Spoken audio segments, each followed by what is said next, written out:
వినాలి.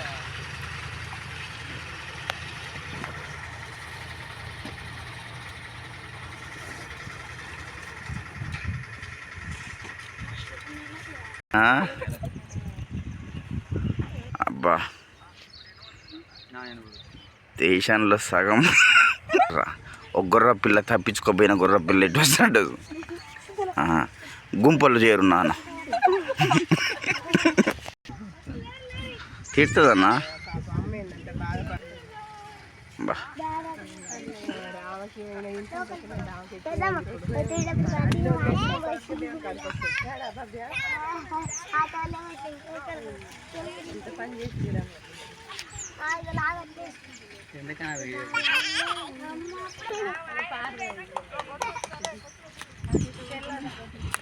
పిన్న గొర్రె పిల్లలము.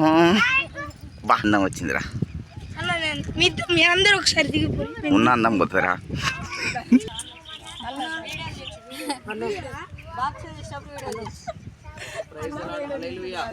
హల్లెలూయా.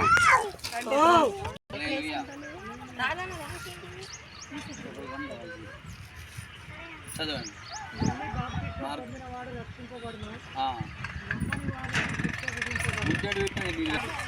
నమ్మని వారికి శిక్ష విధింపబడును, నమ్మిన వారి వలన ఈ సూక్ష్మ క్రియలు జరుగును.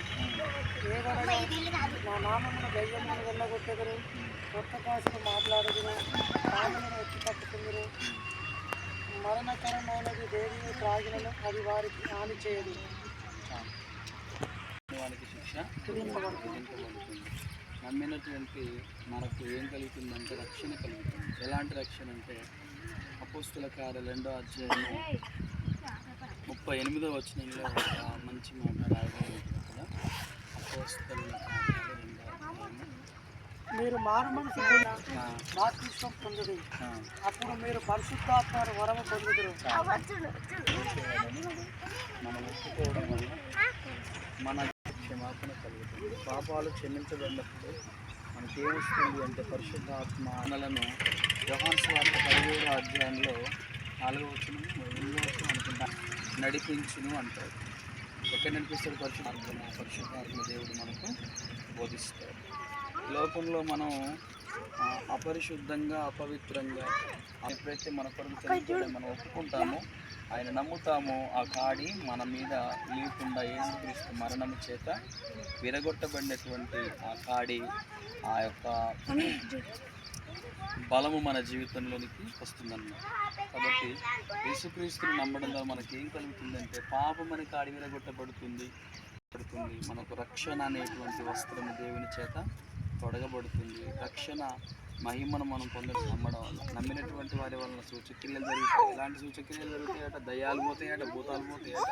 వారు వెళ్ళగొడతారని కాదు, కానీ వారిని అవి 9 వచనాలు చూసినట్లయితే చాలా చక్కగా అక్కడ రాయబడి ఉంటుంది. చూడండి అక్కడ 10, 8, 9 అదేమని చెప్పుచున్నది? వాక్యము నీ యొద్దను నీ నోటను నీ హృదయంలోను ఉన్నది. అది మేము ప్రకటించు విశ్వాస వాక్యమే. విశ్వాస వాక్యమే.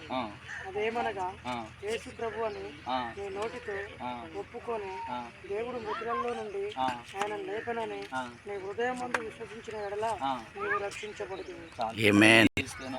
ఒప్పుకునేది కాదు, నీ ఇష్టపూర్తిగా